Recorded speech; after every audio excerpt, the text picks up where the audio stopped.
வணக்கம் நண்பர்களே. நம்மள பல பேரு சம்பளம் வந்த முதல் வாரம் ராஜாவா ஃபீல் பண்ணுவோம்.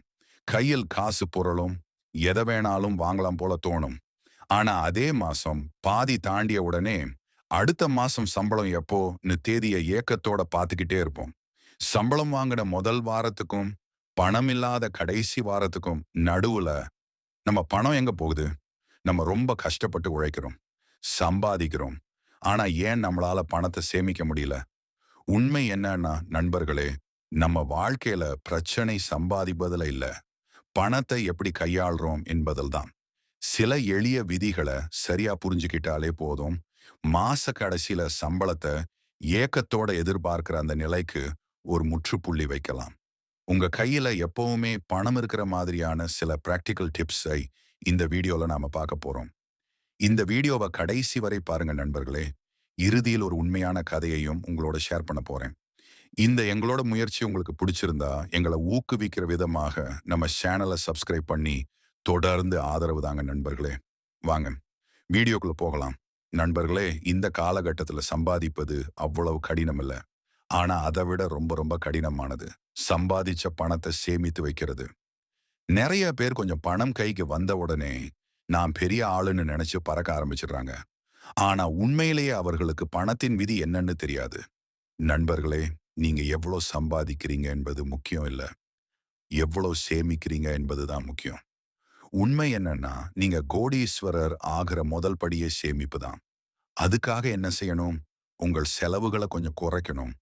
அதே சமயம் மேலும் பணம் சம்பாதிக்கிற வழியையும் கண்டுபிடிக்கணும்.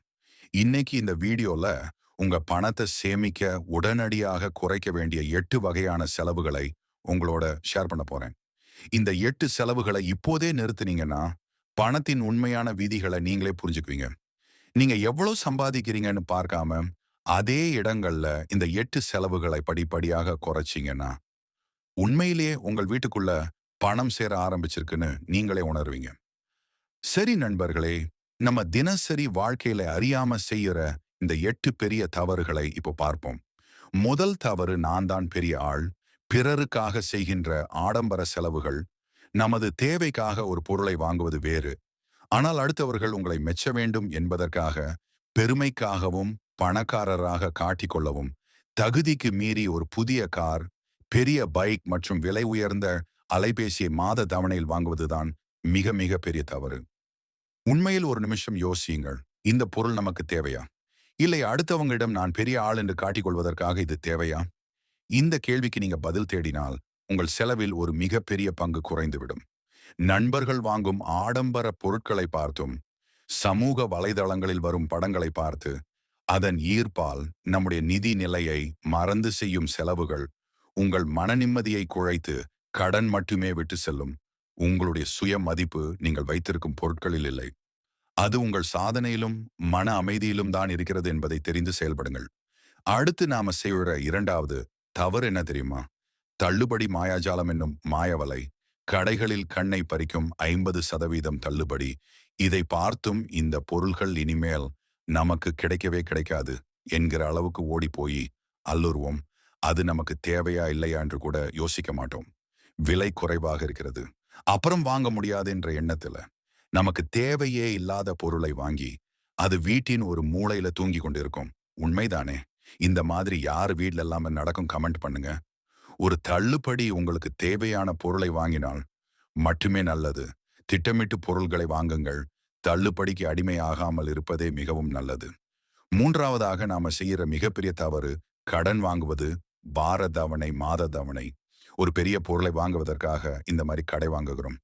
ஆனால் அதற்கு எவ்வளவு வட்டி கட்டுகிறோம் என்று நம்ம கண்ணுக்கே தெரியாத அளவுக்கு இருக்கிறோம்.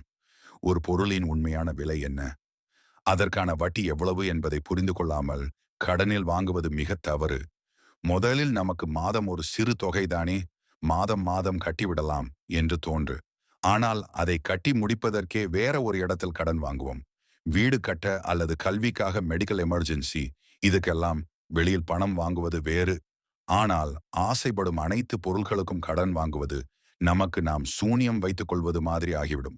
நண்பர்களே, இந்த கடன் பழக்கம் ஒரு முறை வாங்கிவிட்டால் அது ஒரு சங்கிலி தொடர் போல நம்ம தொடர்ந்து கொண்டே இருக்கும்.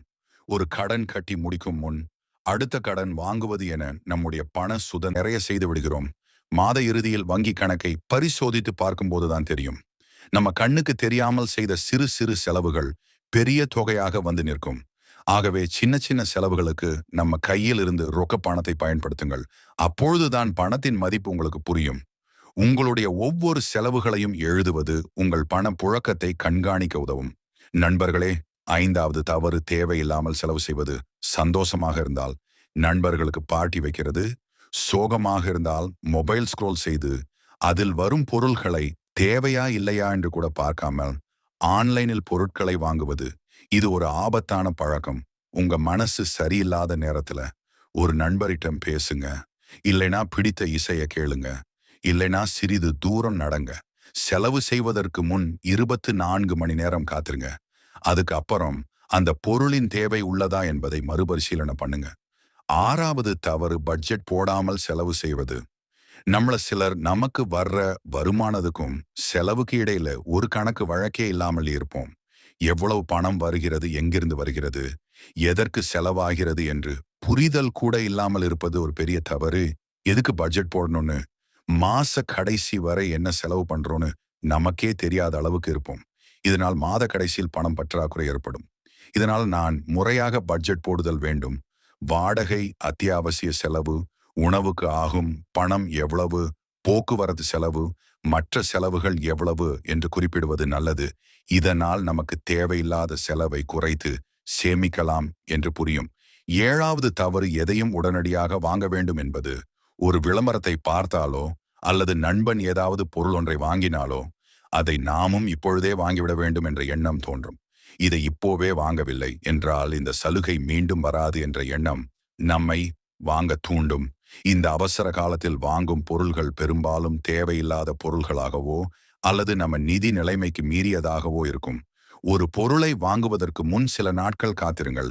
அந்த பொருள் உங்களுக்கு அத்தியாவசிய தேவையா இல்ல, உடனடி திருத்தி தரும் ஒரு ஆசையா என்று யோசியுங்கள். 8வது தவறு வருமானம் அதிகரிக்கும் போது அதே வேகத்தில் செலவையும் அதிகப்படுத்துவது. சம்பளம் அதிகமான உடன் எனக்கு சம்பளம் அதிகம் வருகிறது என்று எண்ணி புது அலைபேசி, பெரிய பைக், விலை உயர்ந்த உடை என்று வாங்கி குவிப்பார்கள்.